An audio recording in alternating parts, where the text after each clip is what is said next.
are blind, have low vision, or have another print disability which makes reading, holding a book, or turning a page difficult or impossible. The content is copyrighted by the respective publishers. For more information, please visit us on the web at nfradioreading.org.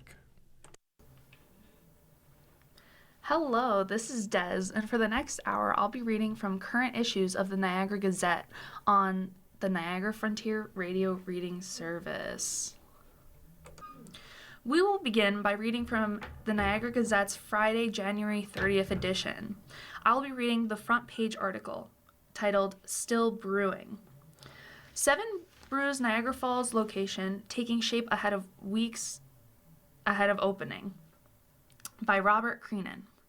The prefabricated structure set to house Niagara Falls' new 7 Brew location has been installed, though it will not be open for business just yet. The 510 square foot structure, located within Niagara Consumer Square, that also houses Tops, Target, TJ Maxx, Dollar Tree, and other stores, would be located next to Taco Bell. The chain only serves beverages like coffee, smoothies, energy drinks, and teas. Each location has customers pull up through 2 drive-through lanes, similar to Chick-fil-A locations, with employees approaching vehicles to take orders and deliver beverages. Representatives with 7 Brew could not be reached for comment, though it is reportedly looking to open in the late winter to early spring and hire up to 50 people for the Falls location. 7 Brew franchisee Brewtopia Buffalo LLC already has a location open in Amherst and one set to open in Lockport, having signed 6 lease agreements for Western New York locations, including one in Dunkirk. The chain having plans for as many as 60 locations across upstate New York, including one in Dunkirk. The Amherst has drawn complaints about how long lines have and traffic congestion since it has opened along North Bailey Avenue and Maple Road in mid-December, an already busy spot. Officials for the town of Amherst told Channel 2 News that they're working with State Department of Transportation officials to solve the issue. Amherst Town Supervisor Sean Lavin issued a statement. Amherst is proud to be the anchor for Western New York business growth, and with that growth comes the potential for additional traffic. We're already working with the New York State DOT to evaluate options to ensure the safe and efficient movement of traffic. Additionally, safety improvements funded by the developer have been included on Ridgely Road in anticipation of the new commerce. We also expect the initial traffic from 7 Brew to settle down as drivers get familiar with the new location and traffic patterns. Other 7 Brews in the state are in Albany, Binghamton, Syracuse, Utica, Rome, Cortland, and Rochester. The Fayetteville, Arkansas-based chain has more than 600 locations in 36 states. I will continue with the weather and news section of the January 30th edition of the Niagara Gazette. CDC, U.S. life expectancy hit an all-time high in 2024, written by Mike Strobe, The Associated Press. New York, U.S. life expectancy rose to 79 years in 2024, the highest mark in American history. It's the result of not only the dissipation of the COVID-19 pandemic, but also waning death rates from all the nation's top killers, including heart disease, cancer, and drug overdoses. What's more, preliminary statistics suggest a continued improvement in 2025. It's pretty much good news all the way around, said Robert Anderson of the National Center of Health Statistics at the Center for Disease Control and Prevention, which released the 2024 data on Thursday. Life expectancy, a fundamental measure of a population's health, is an estimate of the average number of years a baby born in a given year might expect to live, given death rates at that time. For decades, U.S. life expectancy rose at least a little bit almost every year, thanks to medical advances and public health measures. It peaked in 2014, just shy of 79 years. It was relatively flat for several years before plunging as the COVID-19 pandemic killed more than 1.2 million Americans. In 2021, life expectancy fell to just under 76 and a half years. It has been rebounding since. The data reflect not only a complete turnaround from the pandemic, but also a lasting improvement in the drug overdose epidemic, said Andrew Stokes, a researcher at Boston University. The bad news is that the U.S. still ranks below dozens of other countries, Stokes noted. There's a lot more to be done, he said. In 2024, about 3.7 million U.S. residents died, about 18,000 fewer than the year before. Death rates declined across all racial and ethnic groups and in both men and women. Heart disease remained the nation's leading cause of death, but the death rate due to it dropped by about 3% for the second year in a row. A combination of factors are likely at play, including advances in medical treatment and weight management, says Dr. Sadia Khan, who treats and studies heart disease at Northwestern University.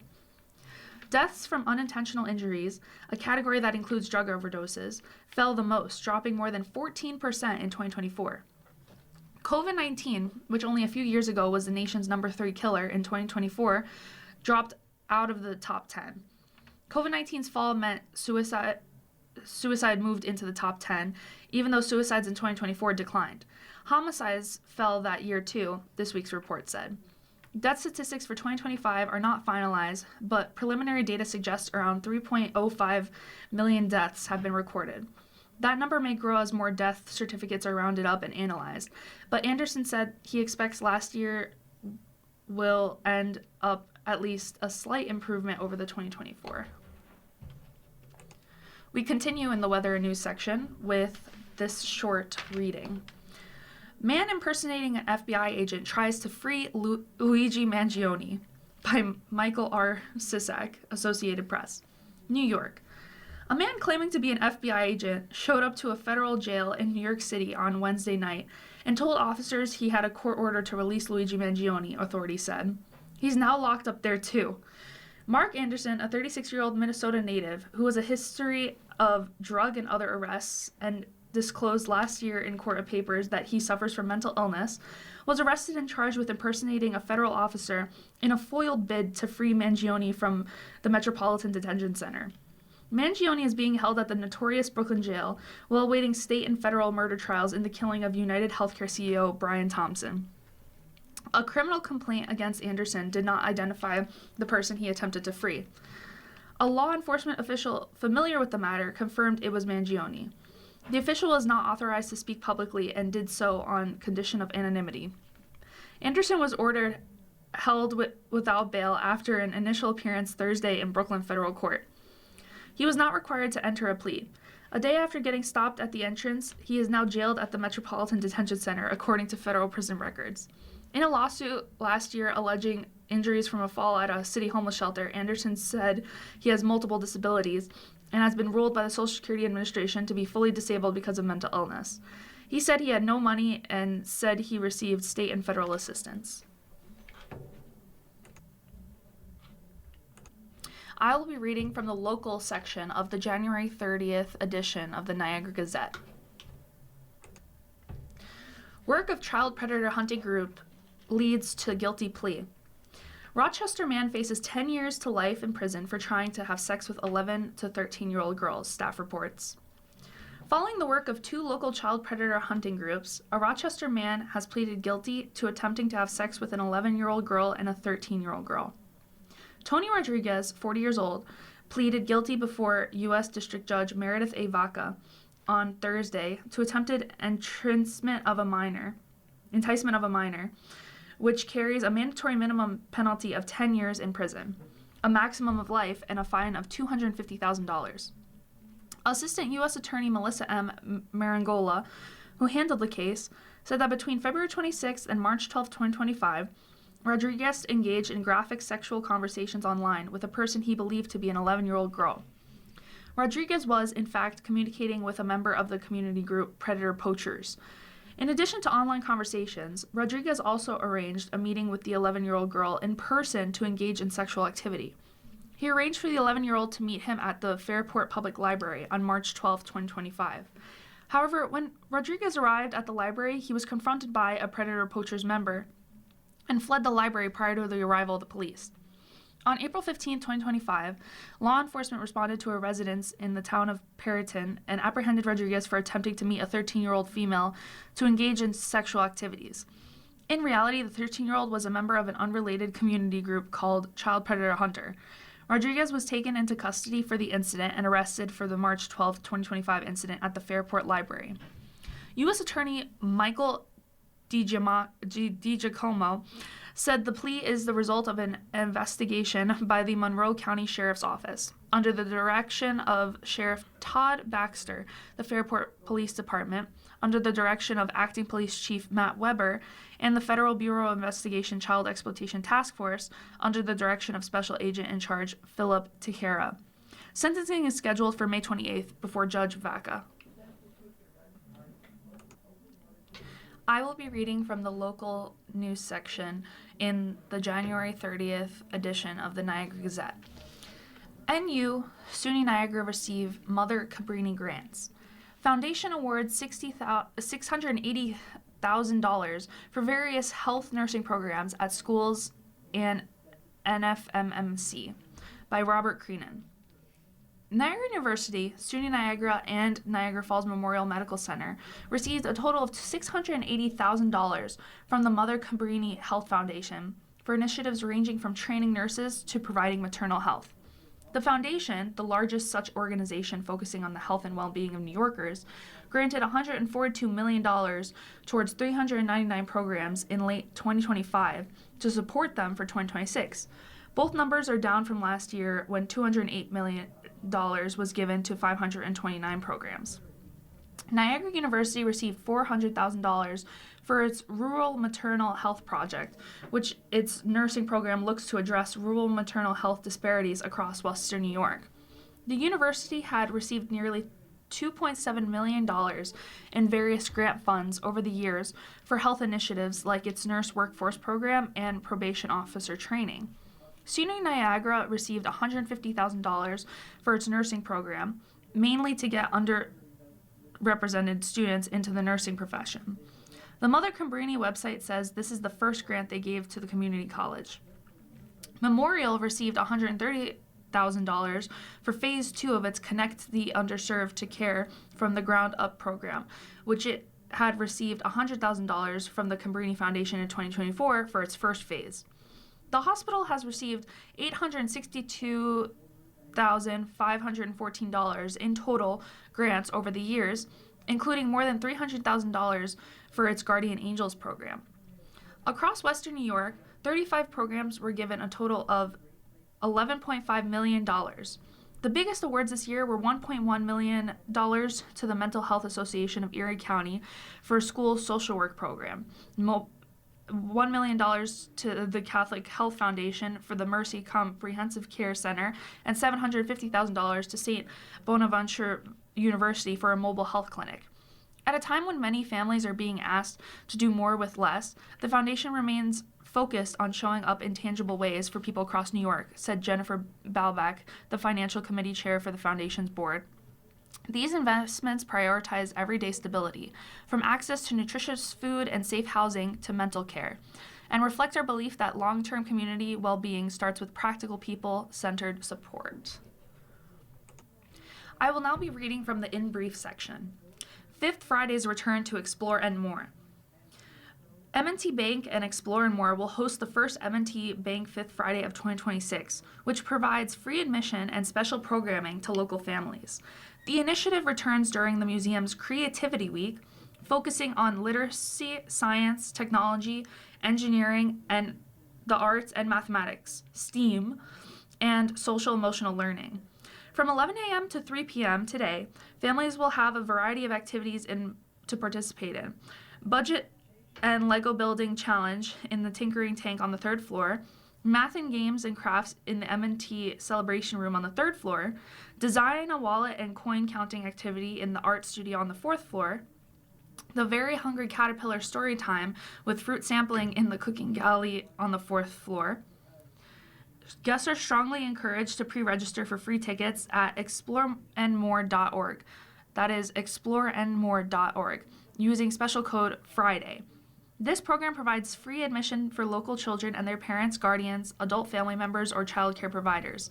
M&T Bank Fifth Fridays and Explore and More are held during each month with 5 Fridays. This year, that includes May 29th, July 31st, and October 30th. You are listening to a reading of articles and features from the Niagara Gazette on the Niagara Frontier Radio Reading Service. I will now be reading from Niagara Gazette, Saturday and Sunday, January 1st and February 1st, 2026, weekend edition. I will begin by reading from the local news section.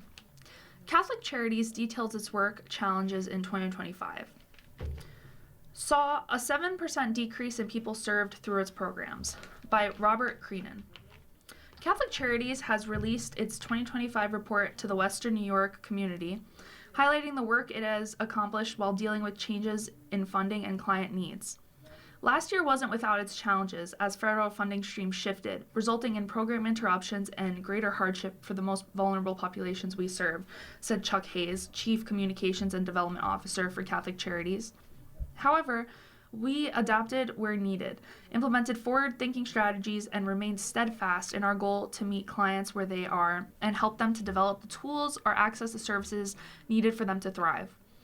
Hope remained within reach for more than 136,000 individuals facing life's most difficult moments. Among the work Catholic Charities accomplished this past year was launching a new early childhood support program for Niagara County families. Geared towards preschool-aged students, it focuses on nurturing social and emotional development for those facing behavioral challenges in classroom settings. Our goal is to meet each child where they are, said Elise Porgoldeski, Senior Director of School-Based Services. We help them develop the tools to manage big emotions, form healthy relationships, and thrive in both school and life. Other major highlights listed in the report include serving 136,679 people through its more than 50 programs across 50 locations, a 7% decrease from 147,470 people from the previous year. The programs included basic emergency assistance, behavioral health, nutrition services, school-based services, stability and connectedness, and workforce development. Looking to deepen relationships between the emergency preparedness and response team across the 8 counties Catholic Charity serves, expanding its behavioral health services with new sites and renovating existing clinics and implementing an evidence-based model centered on domestic violence and women's healing. The report also features a tribute to Deacon Steve Schumer, who retired as president and CEO in 2025. Catholic Charities launched its Appeal 2026 earlier this month with a goal of $8 million by June 30th. Last year's appeal fell short of its $8.5 million goal and ending with $7.4 million and 3,359 fewer donors compared to 2024. The full report can be viewed at ccwny.org 2025 report. Niagara Falls police investigate the scene of a shooting on the 300 block of 77th Street on Thursday afternoon. Suspect in 77th Street shooting in custody. Woman injured in Thursday night incident, staff reports. A male juvenile was detained by Niagara Falls police following a shooting investigation on 77th Street on Thursday afternoon. Patrol officers and detectives responded to the reported shooting in the 300 block of 77th Street around 5:15 p.m. An officer arrived at the address and was told that the gunshot victim was no longer there and was being taken to a hospital for treatment in a private vehicle. Additional officers and detectives responded to Niagara Falls Memorial Medical Center, where they made contact with an adult female who had a gunshot wound into her abdomen. Police on Thursday said the woman is expected to recover. During the investigation, an officer was advised that the suspect was reportedly in the vehicle that was on its way to the hospital. When officers made contact with the occupants of the vehicle, the suspect was identified and detained. The incident remains under investigation by criminal investigation detectives. Charges are pending. I will be reading from the In Brief section. Niagara County's lunch menu. This is the county's Eat Well, Stay Well menu for next week. Lunch is served Monday through Friday at senior centers, senior congregate dining sites around the county. Call 716-438-4031. That is 716-438-4031 for the locations and more information. The suggested contribution for lunch is $3.25. The program is for residents aged 60 and older. All meals are served with bread, butter, and 1% milk, coffee, or tea. On Monday, the menu includes turkey and cheese sub on a wheat roll with lettuce, tomato, and onion, chicken cannelli soup with crackers, fresh spinach salad, cinnamon, and applesauce. On Tuesday, The menu includes roast pork with gravy, mashed potatoes, Italian vegetable blend, wheat dinner roll, and fresh orange. Wednesday, the menu includes stuffed pepper casserole, seasoned green beans, Italian bread, and pineapple. On Thursday, the menu is sweet and sour pork, seasoned brown rice, stir-fry vegetable blend, wheat dinner roll, and fortune cookie. On Friday, the menu is chicken salad on a croissant with lettuce, tomato, and onion, Italian pasta salad, seasoned peas, and mandarin oranges. Again, call 716-438-4031 for the locations and more information. I will be reading from the news section on the weekend edition, January 31st and February 1st from the Niagara Gazette. Thousands face another Arctic blast without power. Written by Christy M. Hall and Sophie Bates from the Associated Press. Nashville. Frustrations were bubbling up Friday for the tens of thousands who have been without power for nearly a week in the U.S. South as a new storm looms, including Tennessee's residents in Nashville, where the utility was criticized for storm preparations and recovery. Terry Mills, a 59-year-old construction worker whose home has been without power since Sunday, said he's using a fish fryer for heat and is worried about carbon monoxide. I'm taking a chance of killing myself and killing my wife, because why? Miles said after attending a Nashville Electric Service news conference intended to showcase the utility's repairs on poles and lines. He then pointed to officials. I came here to speak my mind because I've been so cold, he says. This is the coldest and worst I've ever been in my damn life. Crews have been working by ground and air to restore the lingering outages as another storm is predicted to hit the East Coast, threatening near hurricane force winds, heavy snow, and flooding while Arctic air moves into the southeast. I will now be reading from the lifestyle section. A taste of winter. Eating snow cones or snow cream can be delightful if done safely. By Holly Raymer. Concord, New Hampshire. Take 2 snowballs and call me in the morning.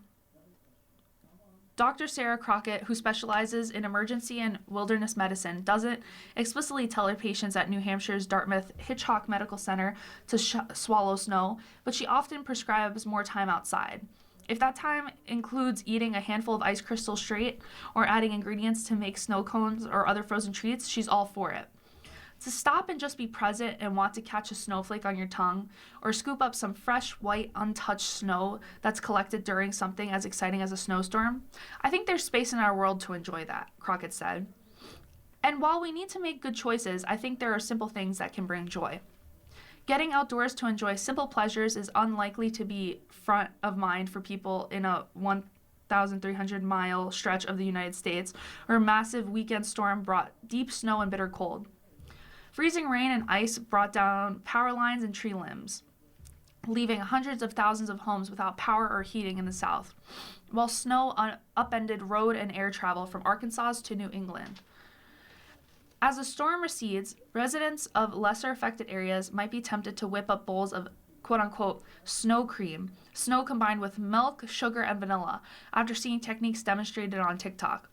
Others might want to try quote-unquote sugar on snow, a taffy-like confection made by pouring hot maple syrup onto a plate of snow. Despite its pristine appearance, snow isn't always clean enough to consume. Crockett and other experts shared advice for digging in safely while digging out. The science of snow. Whether it's rain or snow, precipitation cleans the atmosphere, picking up pollutants as it falls, said Stephen Fachenet, a professor of snow hydrology at Colorado State University. But snowflakes pick up more impurities because they fall more slowly and have more exposed surface areas than raindrops, he said. That means snow that falls near coal plants or factories that emit particles into the air contains more contaminants, said Fachenet, who was in Shijon, Japan last week studying the salt content of snow. He said he wouldn't have hesitated to take a taste there because there weren't any big industrial complexes upwind. Snow can be eaten, but you want to think about the trajectory. Where did that snow come from, he said. Timing is another consideration, according to Crockett. The first wave of snow holds the most particulate matter, she says, so waiting until a storm is well underway before putting out a bowl to collect falling snow is one precaution to take. Ground contamination is an additional factor, experts say. Avoiding yellow snow, which may be tainted by urine or tree bark, is conventional wisdom. But it's also a good idea to stay away from any snow pushed by snowplows and packed with road salt. dicing chemicals and debris. Snack versus survival. What about eating snow to survive?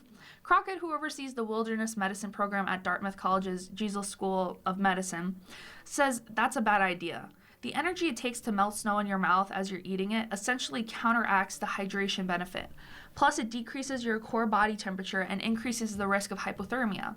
While outdoor enthusiasts who plan to spend days in the mountains often melt and boil snow to purify it for drinking, it shouldn't be viewed as an immediate hydration source, she said. If you are disoriented on a local hike, I would say your number one priority is to try to reach out for help in any way you can. Not, can I eat enough snow, Crockett said. Focus on rewards, not risks. Fashnot, who has studied snow for more than 30 years, said he tried quote-unquote snow cream for the first time last year when some students made him some. He described it as a fun experience that got him thinking about flavors and textures, not contaminants. It's a whimsical thing, he said. It made me think about what are the characteristics of that fresh fallen snow and how does that change the taste sensation? Crockett, likewise, is a fan of finding inspiration and wonder in nature. She worries that overprotective parenting has contributed to anxiety in some young people, and that excessive warnings about eating snow could add to that. We have to strike that right balance of making sure we're avoiding danger while not being so protective that we encourage this everything is going to harm me mentality, particularly for children, she said. Crockett has 4 children, including a daughter she describes as a passionate snow eater. As the recent winter storm got underway, she asked her why she liked eating snow so much and was told, "It makes me feel connected to the earth." That is actually something that's really important to me, and we all have this connection to nature, Crockett said. I'm reading from the lifestyles section in the Niagara Gazette. Being a night owl may not be great for your heart, but you can do something about it. By Lauren Negard. Washington. Being a night owl can be bad for your heart.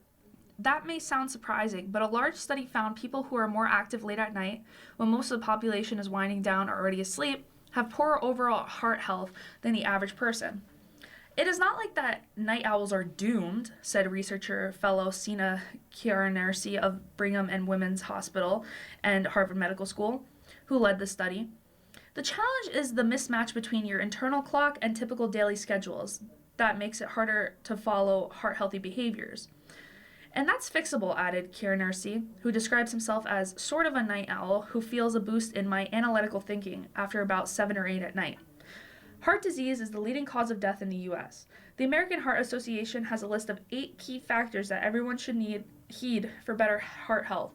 Being more physically active, avoiding tobacco, getting enough sleep and a healthy diet, and controlling blood pressure, cholesterol, blood sugar, and weight.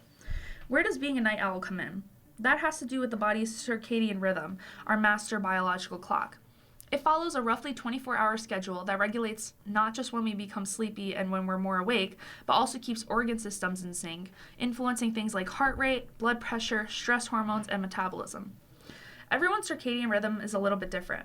Prior research had suggested night owls might have more health problems, as well as risk factors like higher rates of smoking and less physical activity than people with more typical bedtimes, Kiarnersi said.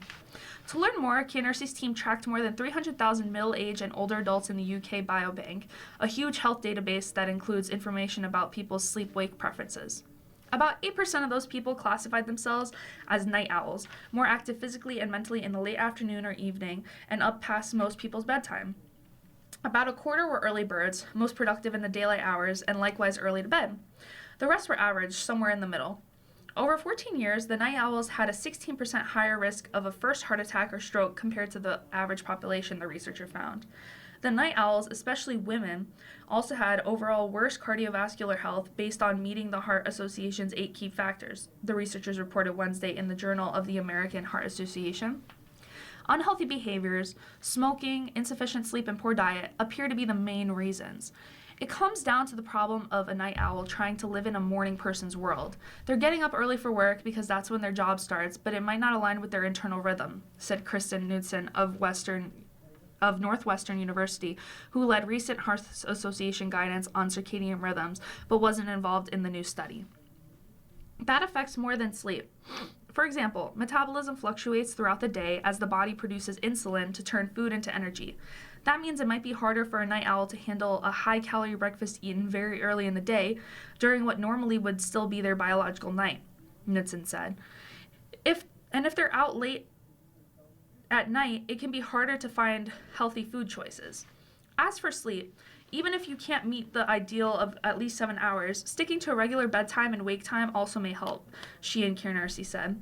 The study couldn't examine what night owls do when the rest of the world is asleep, but Kiernercy said one of the best steps to protect heart health for night owls and anyone is to quit smoking.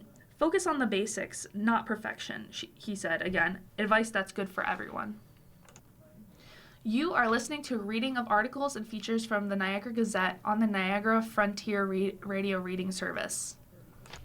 I will be reading from the features section of the weekend edition of the Niagara Gazette.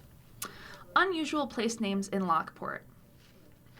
Today's article will highlight 3 unusual place names, 2 in the town of Lockport and 1 in the city. The first was a short-lived location lasting only a few years. The second still endures after nearly 200 years. Blue City was a temporary labor camp set up in Hinman and Bear Ridge Roads behind the former Niagara, Lockport, and Ontario Power Company plant, not far from the old Hitchens Bridge at Summit Street and State Road. The camp was built in January 1909 to house mostly Italian and Polish workers of the United Engineering Company. The firm contracted to enlarge Section 40 at the Erie Canal in Lockport. This encompassed the canal from the Transit Street Bridge to Silport Springs, where the guard gates are near the Fiegel Road Bridge, a distance of about 5 miles. This particular stretch of canal was part of the quote-unquote deep cut, the stone corridor excavated in the 1820s to connect the locks at Lockport with Tonawanda Creek in Pendleton. Much of the work would still involve blasting away tons of rock, but the equipment had advanced considerably since the 1820s. This enlargement widened the canal from 70 feet to 90 feet and deepened it to 12 feet. The camp was called Blue City because all the buildings were painted blue. At least 3 Baroque-style buildings, along with other several structures, were constructed to house and support about 300 men. There was 1 for laborers, 1 for skilled workers, and 1 for engineers. For these men who lived in the city, the International Railway Corporation added a spur to the camp from their line going out of the city. A special fare of 5 cents was granted to the workers for the morning and evening commuting hours. This was same rate as the city trolleys, but beyond the city limits, the fare was normally about 10 cents. In January 1911, the workers petitioned the Public Service Commission to request the IRC have the special fare at all hours of the day, as well as providing a quote-unquote more commodious station at Hinman Road. A year later, it was reported that the request had been granted, but now the workers wanted it to apply to the transfers to other lines as well. Whether this was approved could not be found. Newspapers from 1910 to 1913 detail a rough and tumble existence, including fights, robberies, assaults, murders, and at least 1 riot committed by Blue City men, either in the camp or in the city of Lockport. Reports of work-related injuries and deaths were also noted, with workers being blown up and losing appendages. The task was made more difficult because there were limits on the work that could be done during the canal season. In the off-season, the men had to contend with harsh weather conditions. Many of the photos in Niagara History Center collection show the laborers and equipment working in the snow. The other complication was that Canal Road, now Bear Ridge Road, could not be closed to traffic while the enlargement work was taking place. It took more than 4 years to widen and deepen this 5-mile stretch, and when the work was completed in June 1913, the camp was dismantled. The total cost of the enlargement of this section was $2,237,256, which equals about $73 million today.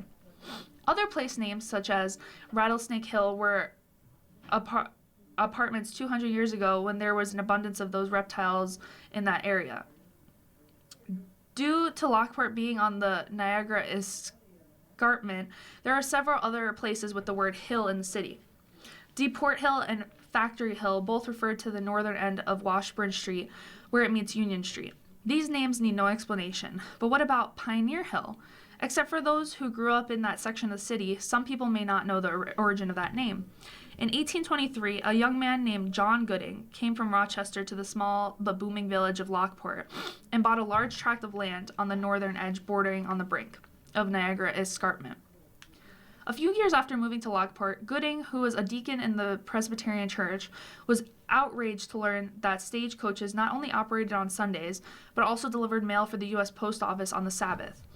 In 1828, to counter what he perceived to be a violation of the Lord's Day, Gooding joined like-minded men across the state and started a new stage line that would not run or carry the mail on Sundays.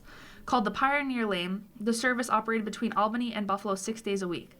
To service his horses and coaches, Gooding built a barn and blacksmith shop on his property at the end of Washington Street and Gooding Street.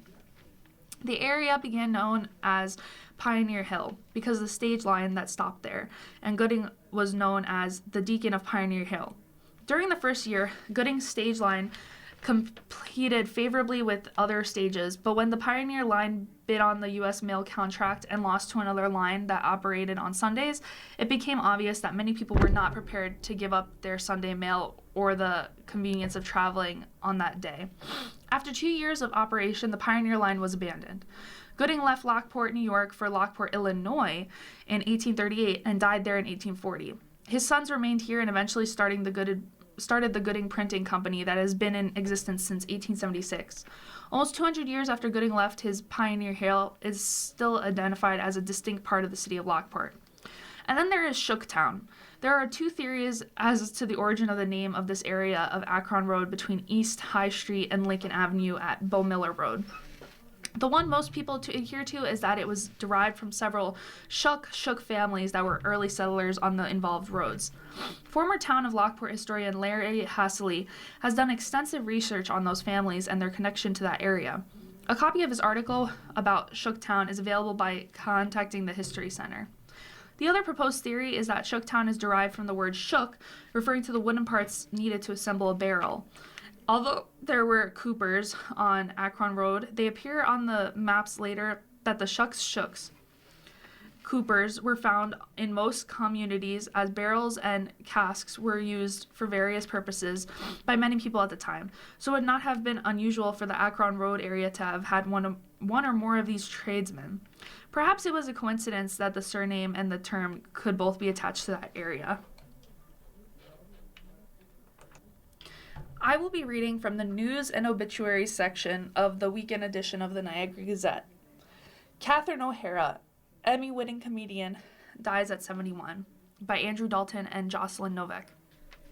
Los Angeles. Catherine O'Hara, a gifted Canadian-born comic and SCTV album who starred as Macaulay Culkin's harried mother in 2 Home Alone movies and won an Emmy as the dramatically ditzy wealthy matriarch Moira Rose in Schitt's Creek, died Friday. She was 71 years old.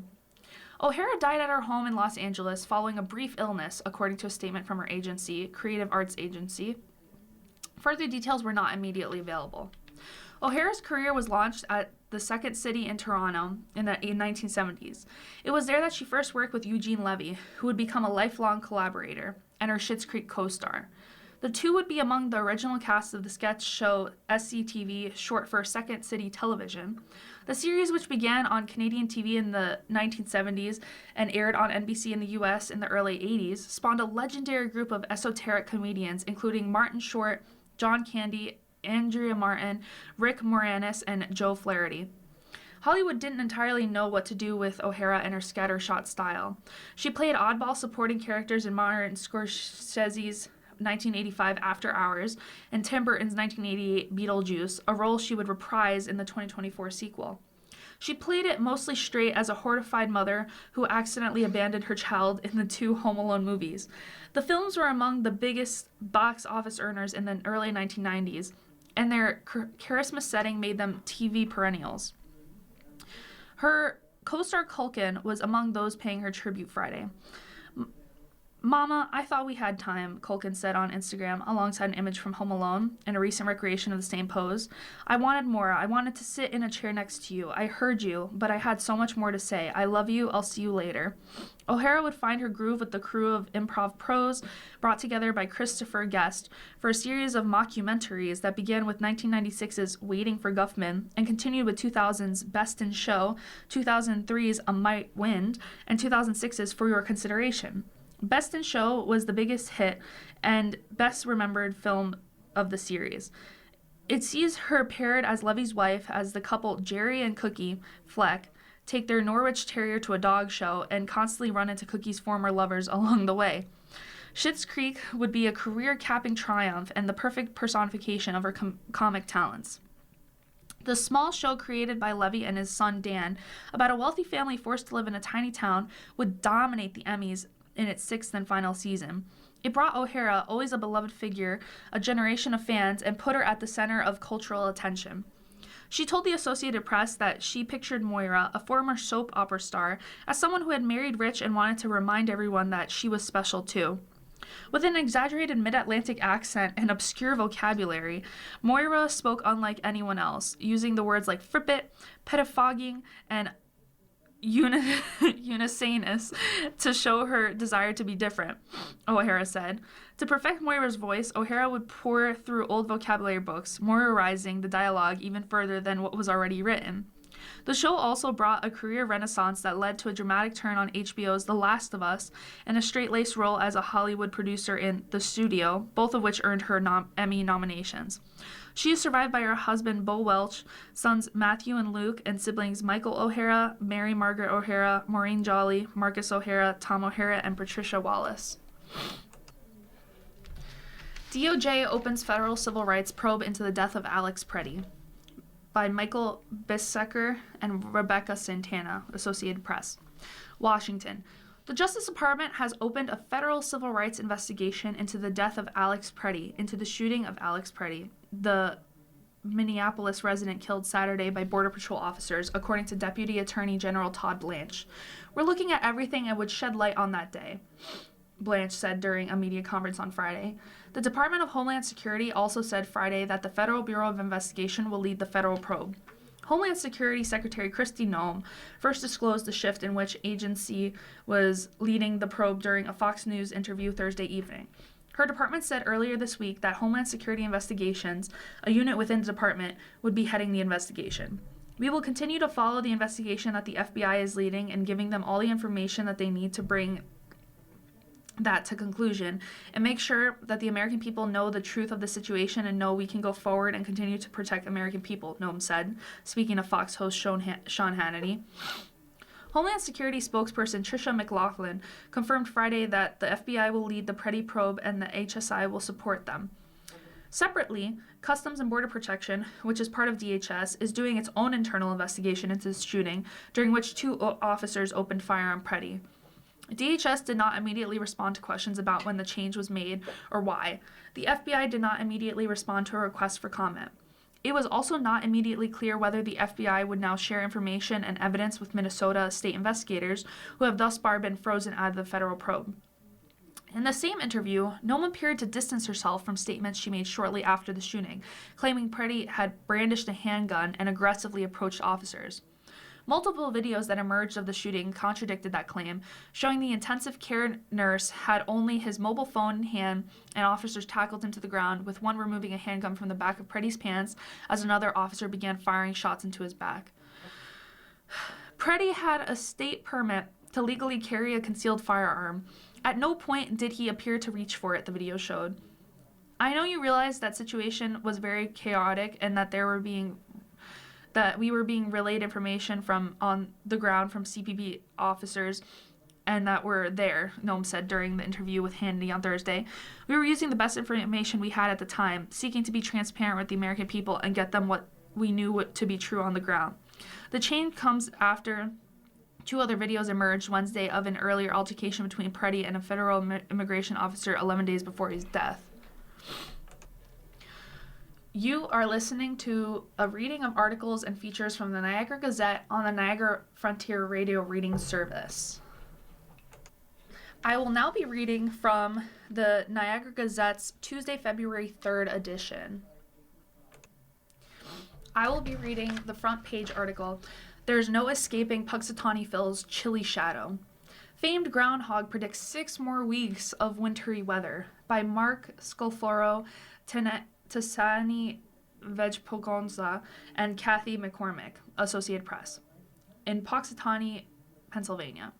Punxsutawney Phil predicted 6 more weeks of wintry weather Monday, a forecast sure to disappoint many after what's been already a long, cold season across large parts of the United States. His annual prediction and announcement that he had seen his shadow was translated by his top hat-wearing handlers in the Punxsutawney Groundhog Club at Gobbler's Knob in western Pennsylvania. The news was greeted with a mix of cheers and boos from the tens of thousands who braved temperatures in the single digits Fahrenheit to await the annual prognostication. The extreme cold kept the crowd bundled up and helped keep people on the main stage dancing. Usually guests can come up on stage and take pictures of Phil after his prediction, but this year the announcer said it was too cold for that, and his handlers were afraid to keep him out too long. Instead, the audience was asked to come on stage, turn around, and do a selfie. In New York, the ceremony for Staten Island Chuck was streamed live, but closed to the public because of the cold. Chuck was said to have also predicted 6 more weeks of winter. The Punxsutawney Club says that when Phil is deemed to have not seen his shadow, that means there will be an early spring. When he does see it, it's 6 more weeks of winter. Phil tends to predict a longer winter far more often than an early spring. The annual ritual goes back more than a century, with ties to ancient farming traditions in Europe. Punxsutawney's festivities have grown considerably since 1993 movie Groundhog Day starring Bill Murray. Other Groundhog Day predictions roll in.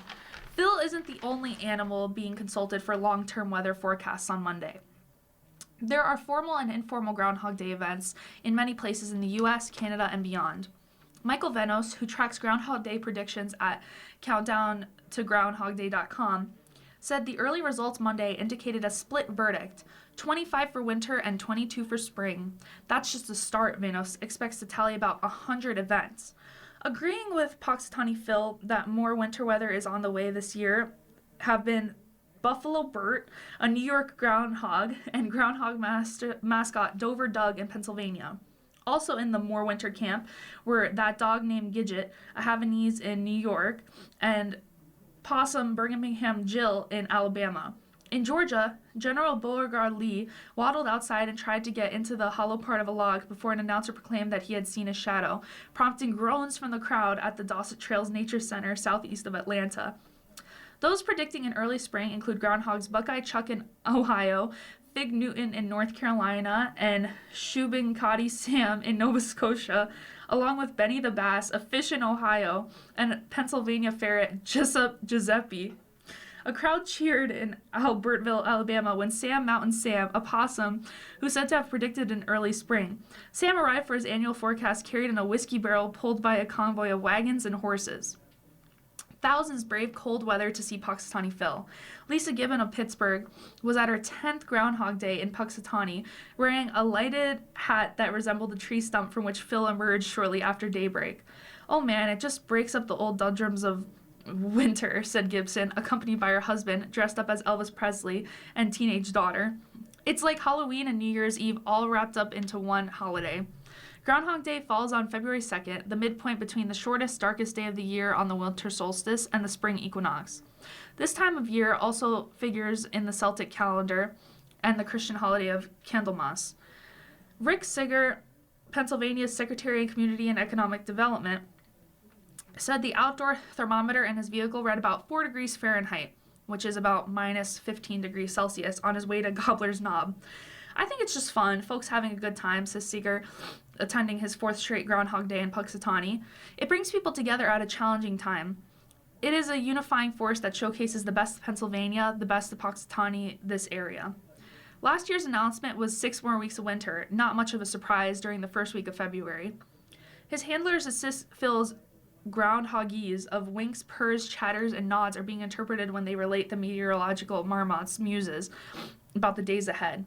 AccuWeather's chief long-range weather expert meteorologist Paul Pestelok said early Monday some clouds moved into Punxsutawney overnight, bringing flurries he called microflakes. I will now be reading from the local news section of the February 3rd edition of the Niagara Gazette. YMCA Buffalo Niagara holding winter clothes drive. Donations being accepted through February 14th by Robert Creenan. Just in time for the recent blast of cold weather, the Buffalo Niagara YMCA is hosting a winter clothing drive through February 14th. All 5 Buffalo Niagara YMCA branches, including the Lockport location on Snyder Drive, will have a bin inside each where people can drop off clothes. They are looking for any new or slightly used outerwear like coats, hats, scarves, mittens, earmuffs, and ski bibs. Some items like boots and long underwear will not be accepted. They can also be donated in Buffalo, West Seneca, Amherst, and Kenmore. While YMCA Communications Director Paul Stockman said they conduct clothing drives at various times of the year, this one timed out well because of the frigid weather these past few weeks. Think of people without winter clothing, or who are wearing something that's years old because they can't afford a new one, Stockman said. After the drive ends, YMCA volunteers at the branches will distribute the clothes throughout Western New York to those in need. Stockman said they are looking to help as many people as possible. If you have items in the closet or children that have outgrown their clothes, don't throw them away, Stockman said. Bring them here. There could be kids where they could fit perfectly.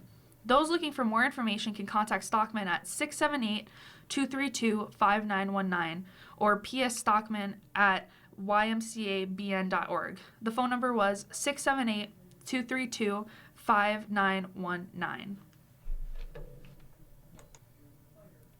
Buffalo man charged with attacking postal carrier. Faces up to 20 years in prison for September attack, staff reports. A Buffalo man who attacked a mail carrier as he delivered mail to a home in Buffalo this past September could face up to 20 years in prison. A federal grand jury returned an indictment Monday charging Jacob D. Ortiz, 34, of Buffalo, with assaulting a federal employee, which carries a maximum penalty of 20 years in prison, according to U.S. Attorney Michael DiGiacomo. Assistant U.S. Attorney Colleen M. McCarthy, who is handling the case, said, according to a police report, the U.S. Postal Service letter carrier, dressed in full uniform, approached the mailbox of a residence on Columbus Avenue in South Buffalo on September 9th.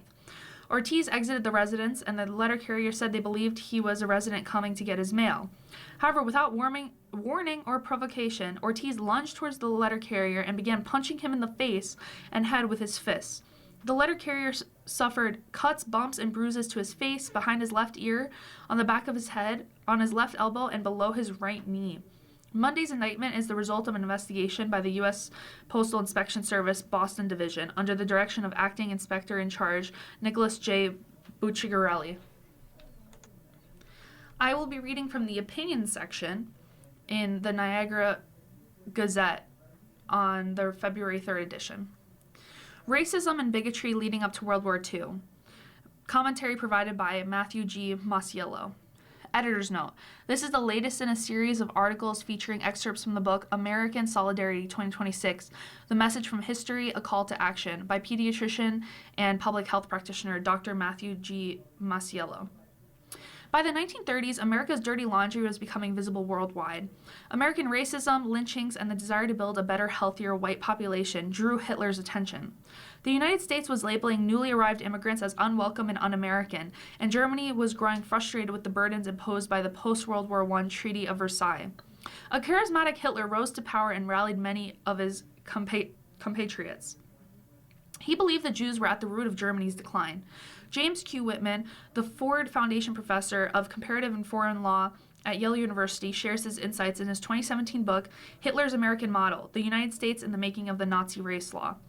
After the 2016 presidential election, Whitman wrote a new preface for the paperback edition. The question he raised and examines is, how can it be that America has both so much democracy and so much racism? He quotes Edmund Morgan's American Slavery, American Freedom, in which Morgan states, "It is hard to get people to admit that they are all equal." In 1933, 9 million Jews lived in Europe. The first concentration camps were established that same year. By 1945, just 13 years later, 2/3 of Europe's Jewish population had been murdered. These deaths occurred in gas chambers at concentration camps, firing squads, and through Nazi violence in the ghettos. By the end of the war, records show there were 30,000 slave labor camps, 1,150 Jewish ghettos, and 980 concentration camps, and 500 brothels supporting the Nazi slave trade. Additional camps were created for the elderly and people with disabilities. Prisoners included Jews, German communists, socialists, social democrats, gypsies, Jehovah's Witnesses, and homosexuals. Early camps were ineffective. Combustible engines producing the poisonous carbon monoxide generated persistent, costly problems that required frequent repairs. New cyanide-based gas pellets provided instant death, allowing faster processing. This new method costs only a penny per victim, compared to the higher costs of using engines. Estimates suggest that only about 225,000 Jews managed to immigrate to the United States. Laws, policies, ignorance, and anti-Semitism blocked many others from entering the U.S. Although some Jews escaped to other European countries, many were killed when Germany eventually occupied those nations. The U.S. War and State Departments, along with many Americans, including American Jews, opposed and limited increasing immigration because they were reluctant to disturb their own lives and those of other U.S. citizens. The War Department also chose not to inform American soldiers about the Jew situation. Politicians feared the military would lose its usual courage and resolve, believing they were fighting for Jews. In February 1939, a Nazi rally was held at Madison Square Garden, drawing more than 20,000 Americans in support of Nazism. Meanwhile, 100,000 anti-Nazi protesters gathered outside the historic New York City arena that winter day before World War II. Franklin Roosevelt actively sought information about the plight of European Jews, but he faced a dilemma. We are dealing with an insane man, his group of psychotic individuals. We can't do anything other than defeat them in war. In 1943, Gallup poll asked Americans whether they believed that 2 million Jews had been killed in Europe since the war started, or if it was just a rumor. Only 47% said it was true, 29% dismissed it as rumors, and 24% had no opinion. In reality, by early 1943, millions of Jews had already been murdered. 2 years later, in 1945, Americans were again polled and asked, should the United States allow in more refugees than it did before the war? Only 5% agreed, while 37% believed it was fewer refugees should be allowed. In 1943, Freda Kirchwey, editor of The Nation, wrote, "You and I and the President and the Congress and the State Department are accessories to the crime and share Hitler's guilt. If we had behaved like humane and generous people instead of complacent, cowardly ones, the 2 million Jews lying today in the earth of Poland and Hitler's other crowded graveyards would be alive and safe. We had it in our power to rescue those doomed people, and we did not lift a hand to do it. Or perhaps it would be fair to say that we lifted just one cautious hand, encased in a tight-fitting glove of quotas and visas and affidavits and a thick layer of prejudice." You've been listening to a reading of articles and features from current issues of the Niagara Gazette. We read from the Niagara Gazette every Saturday at 11 a.m. Your reader has been Des. Thank you for listening. Coming up next in the Niagara Frontier Radio Reading Service, we have a reading of the Dunkirk Observer. Following that at 1 o'clock, we have a reading of some of our Northtown Bee papers, including Amherst, Clarence, Cheektowaga, Lancaster, and Depew. And then at 2 o'clock, we have the Southtown Bees, which includes Orchard Park, the Hamburg Sun, the East Aurora, and West Seneca papers. Stay with us for these readings and more. You're listening to the Niagara Frontier Radio Reading Service. Radio Reading broadcasts daily readings 24 hours a day of newspapers, magazines, and books to people who are blind or have a print disability and are provided reading radios. Radio Reading's broadcast signal is provided at no charge by WNED. From broadcast studios at 1199 Harlem Road, Radio Reading continues our almost 40-year tradition of award-winning service. For more information on the Niagara Frontier Radio Reading Service, call 716-821-5555.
following program is intended for listeners who are blind, have low vision, or have